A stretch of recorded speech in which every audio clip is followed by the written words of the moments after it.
السلام عليكم ورحمة الله وبركاته. هنشرح النهاردة السينكرونس والاسينكرونس، وايه الفرق ما بين السينكرونس والاسينكرونس.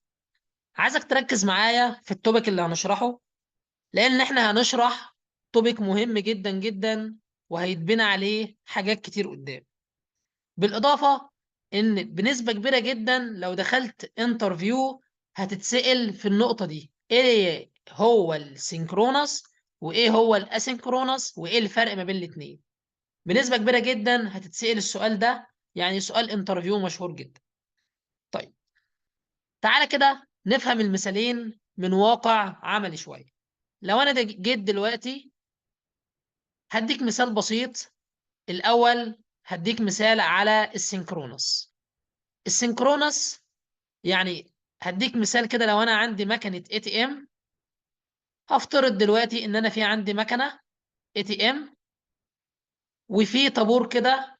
يعني لما بنيجي نروح على مكنه الاي تي ام عشان نسحب فلوس او نعمل اي عمليه، بيبقى في هنا اكتر من فرد واقفين طابور. فاللي بيبقى عليه الدور هو اللي بيدخل ينفذ العمليه بتاعته. يعني عندنا مثلا ده الشخص الاولاني واقف في الطابور، فدخل على الاي تي ام وخلص العمليه بتاعته ومشي. يدخل بعديه الشخص التاني ينفذ العملية، سواء يسحب فلوس، يعمل إيداع، يعمل أي عملية على مكنة الاي تي ام بالفيزا بتاعته ومشي، وهكذا. يبقى الموضوع كده ماشي سينكرونس. يعني إيه ماشي سينكرونس؟ يعني ماشي بالدور. طيب، ده كده مثال بسيط على السينكرونس، يعني حاجة ماشية بأوردر معين، ماشية بترتيب معين. طيب، لحد هنا جميل جدا. طيب، ناخد مثال على الاسينكرونس. هفترض ان حضرتك في الكلية، وانت خارج من الكلية زيك زي اي حد، فطبعا رايح تركب مواصلات، فلقيت في زحمة على المواصلات، ولقيت في ناس كتير جدا جدا مستنيين ميكروباص او مستنيين اي مواصلة. وبالفعل جه دلوقتي الميكروباص اللي هيحمل ناس. طبعا اي حد بيجي بيدخل الميكروباص، يعني زي ما بيقولوا كده ايه اللي يلحق، يعني بشكل عشوائي يعني. دي مثال، يعني هو مثال متقارب شوية على الاسynchronous، يعني مش ماشي باوردر. يعني مش شرط ان انا جيت اول واحد ان انا هركب اول واحد.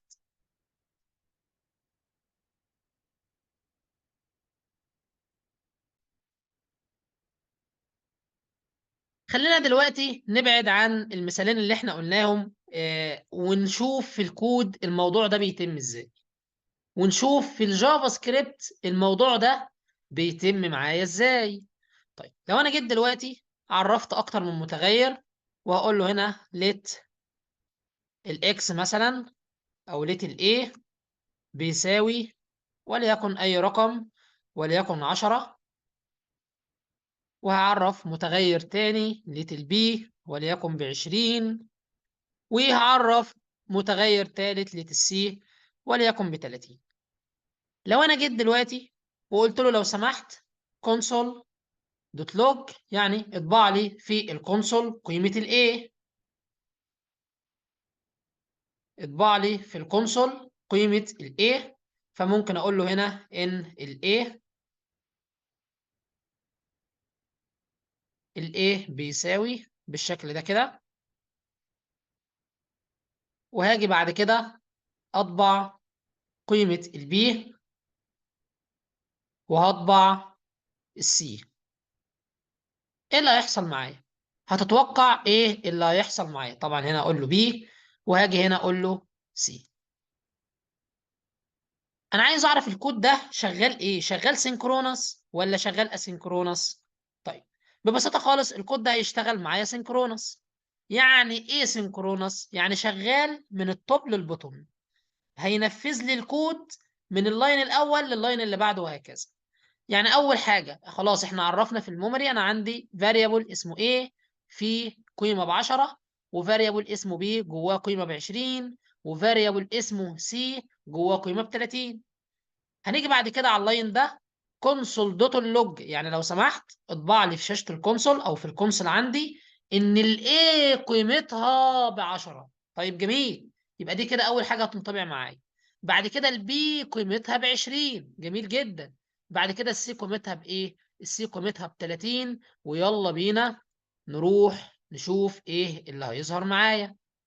هاجي هنا دلوقتي، بالفعل ده اللي ظهر معايا في شاشة الكونسول، قال لي ان الاي ب 10 والبي ب 20 والسي ب 30. طيب ما هو ده الطبيعي وده اللي احنا عارفينه، ايه الجديد؟ هقول لك دلوقتي. لو انا جيت حاليا وقلت هنا ويندو دوت اليرت وهطبع جواها اي كلمه وليكن ويلكم، انا هنا عملت ايه؟ انا هنا قلت له لو سمحت ويندو دوت اليرت، يعني هاجي هنا في الاول هقول له اطبع لي قيمه الايه، وبعد كده ويندو دوت اليرت كلمه ويلكم. ايه اللي هيحصل معايا؟ الويندو دوت اليرت دي شغاله سينكرونس. يعني ايه شغاله سينكرونس؟ يعني اللاينات اللي بعدها، يعني بعد اللاين ده لازم اللاين ده يتنفذ عشان اقدر اكمل اللاينز اللي بعدها. تاني، يعني ايه شغاله سينكرونس؟ يعني لازم اللاين ده يتنفذ عشان اقدر، لازم اللاين ده يتنفذ عشان اقدر انفذ اللاين اللي بعده. ده السينكرونس. يبقى السينكرونس بيجبرني ان انفذ الكود عندي بالترتيب. طيب تعالى بينا نشوف برضو ازاي. بكل بساطة هنروح دلوقتي، وبالفعل هلاحظ هنا ايه اللي حصل معايا. هنا طبع لي 10، طبع لي ان الايه قيمتها بايه ب 10، وبعد كده نفذ لي اللاين اللي عليه الدور. يبقى اللاين ده كده اتنفذ معايا، طبع لي في شاشة الكونسول ان الايه قيمتها بايه، ان الايه قيمتها ب 10. وبعد ما طبع لي ان الايه قيمتها ب 10، قال لي هنا الاليرت لازم تتنفذ معايا. طب الاليرت دي مستنيه مني اكشن ان انا اقول له اوكي. طيب امال فين الايه؟ البي بتساوي 20 والسي بتساوي 30. قال لي لا، ما هو دول يعني الكود عندي شغال سينكرونس، وبالتالي الاليرت عندي مستني مني رياكت مني ان انا اقول له هنا اوكي، عشان بعد كده ينفذ لي يقول لي البي والسي، يقول ان البي ب 20 والسي ب 30. يبقى كده عندي الكود عندي، يعني انا دلوقتي لو شغال سينكرونس وفي حاجه هتاخد معايا تايم، في حاجه هتاخد معايا وقت، في حاجه هتستنى مني افكت عشان تنفذ اللي بعد كده، ده سينكرونس. يبقى انا كده الحاجه دي لو هتاخد تايم عشان تتنفذ معايا، فمعطله لي الحاجات اللي بعدها، معطله لي الاوامر اللي بعدها. يبقى ده كده عندي السينكرونس. طيب لحد هنا جميل جدا جدا، لحد هنا جميل. تعالى نبعد عن الاليرت خالص ونشيل الاليرت، وممكن اجي هنا هقول له كونسول دوت لوج، هطبع وليكن تكست معينه وليكن هسميه سينكرونس. هقول له لو سمحت اطبع لي في شاشه الكونسول سينكرونس. ايه اللي هينطبع معايا؟ هيطبع لي هنا السينكرونس، وبعد كده ان الايه ب 10 والبي ب 20 والسي ب 30. بالظبط كده، قال لي هنا كلمه سينكرونس والايه ب 10 والبي ب 20 والسي ب 30. طيب تعالى قبل السينكرونس وهاجي هنا اقول له ايه؟ هقول له لو سمحت set time out، set time out. السيت تايم اوت بتاخد فانكشن، ممكن اقول له هنا فانكشن بالشكل ده كده، وممكن تاخد ارو فانكشن. بس خلينا هنا نقول ان السيت تايم اوت بتاخد فانكشن، وليكن عايز ان الفانكشن دي تتنفذ بعد 100 ملي سكند، واقول له هنا لو سمحت كونسول دوت لوج الاسynchronous. يعني لو سمحت اطبع لي في شاشه الكونسول الكي وورد اللي اسمها ايه؟ اسynchronous. طيب لحد هنا جميل جدا طبعا، لحد هنا جميل جدا. تتوقع ايه اللي هيحصل معايا؟ تتوقع ايه اللي هيحصل معايا؟ طيب لو انت جيت بصيت بنظره عشوائيه، انت ممكن تيجي تقول المفروض دلوقتي احنا هننفذ الكود لاين باي لاين، فهنيجي هنا في السيت تايم اوت، هيجي هنا ينفذ لي يقول لي هنا الاسynchronous، فيطبع لي في شاشه الكونسول كيورد اسمها اسynchronous. ولكن دي بتاخد ديلي، بتاخد وقت. طيب هل دلوقتي، هل خلينا دلوقتي ممكن نعمل حاجه جميله جدا. انا عايز قبل اي حاجه اطبع حاجه قبلها عشان الفكره توضح. انا عايز دي تنطبع الاول اللي هي الكي وورد اللي اسمها سينكرونس. يبقى انا ايه اللي هيحصل معايا؟ المفروض دلوقتي هيطبع لي الكي وورد اللي اسمها سينكرونس، وبعد كده هيدخل على السيت تايم اوت. فهياخد هنا وقت 100 ملي سكند. طبعا ال 100 ملي سكند دي ديلي زي ما احنا شرحناها في السيت تايم اوت، دي ديلي لحد ما يتنفذ. طيب انا دلوقتي هل الوقت ده هينتظره؟ خلينا بلاش نقول 100 ملي سكند، خلينا نقول 1000، بحيث ان يبقى معايا ايه وقت، او هقول له هنا ايه 2000 مثلا، 2000 ملي سكند يعني تقريبا ثانيتين. قال لي هنا خد بالك، قال لي السيت تايم اوت دي اسينكرونس. يعني ايه اسينكرونس؟ يعني مش هتوقف ولا هتعطل الاكواد اللي بعدها. يعني اكن هاخد الجزء ده كده لوحده، اكن كده هاخده على جنب في ثريد. يعني قدام هنشرح يعني ايه ثريد يعني في ليسون لوحده. اكنه اتاخد كده لوحده وهينفذ لي الكود عادي جدا. يعني ايه هينفذ لي الكود عادي؟ مش ده كده شغال اسينكرونس؟ ايوه، يبقى اذا مش هيعطل لي، يعني هيبقى شغال باراليل. يعني ده هيفضل يعني بيهايند ذا سين، خلف الكواليس بيشتغل لوحده. واول لما الكود ده كله يخلص والثانيتين هنا يعدوا يبدأ ده يتنفذ بعد كده. طيب يعني ايه اللي هيحصل معايا؟ المفروض دلوقتي هيطبع لي السينكرونس، وهيطبع لي قيمه الاي وقيمه البي وقيمه السي، وبعد لما نخلص خلاص ده كده خلاص خلص معايا. بعد ما الثانيتين بتوعي يعدوا يبدأ يطبع لي في شاشة الكونسول اسينكرونس. طيب لحد هنا جميل جدا. تعالى كده نشوف هل الكلام ده مظبوط ولا لأ. تعالوا بينا نعمل ريفريش، وبالفعل قال لي هنا سينكرونس، وقال لي هنا ان الاي ب 10 والبي ب 20 والسي ب 30، وبعد كده طبع لي مين؟ طبع لي الكي وورد اللي اسمها اسينكرونس. تعالوا بينا نعمل ريفريش. انا هعمل ريفريش دلوقتي، هتلاقي ديت مش هتظهر غير بعد ثانيتين. او لما اجي اعمل ريفريش وهاجي هنا، فبالفعل بعد ثانيتين انطبعت معايا. طيب ده كده ببساطة توضيح السينكرونس والاسينكرونس.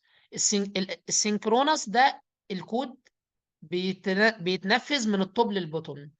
لازم اللاين يتنفذ، اللاين اللي قبله يتنفذ عشان هو يتنفذ.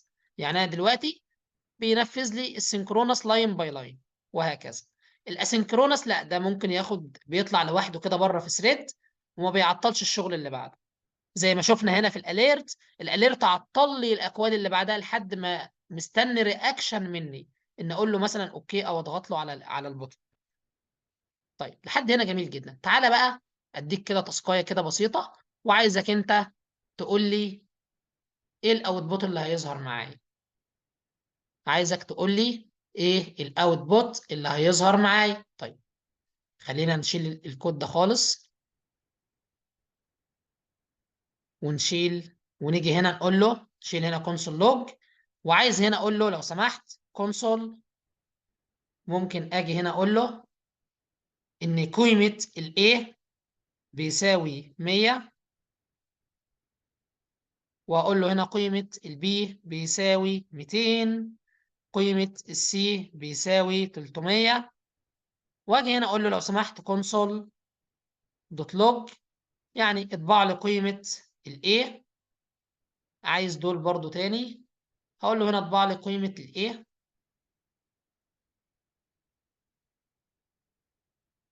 اطبع لي قيمه الايه والبي والسي. وممكن اقول له هنا تكست، هقول له هنا تكست وليكن لو سمحت اقول له from set time out. هقول له هنا ايه from set time out.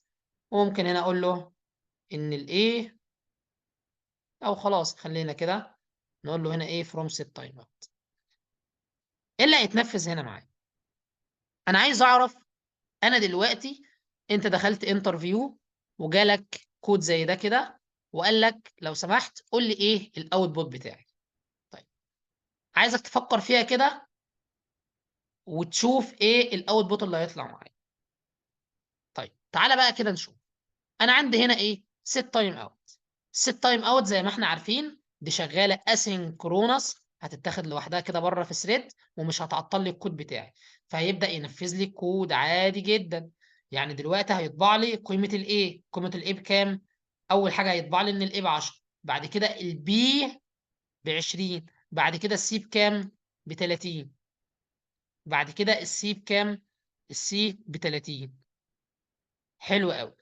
جوه السيت تايم اوت بقى ايه اللي هيحصل معايا؟ لا، يبقى احنا كده عايزك تاخد بالك من حاجة. الايه هنا هتبقى قيمتها بكام؟ ب 100، والبي ب 200، والسي ب 300. يبقى ده اللي هينطبع معايا، يبقى ده اللي هينطبع معايا. طيب حلو قوي. يبقى زي ما اتفقنا ان console دوت لوج الايه هيبقى ب 100، والبي هيبقى ب 200، والسي ب 300. طيب انا عايزك بقى تعكس لي ده خالص.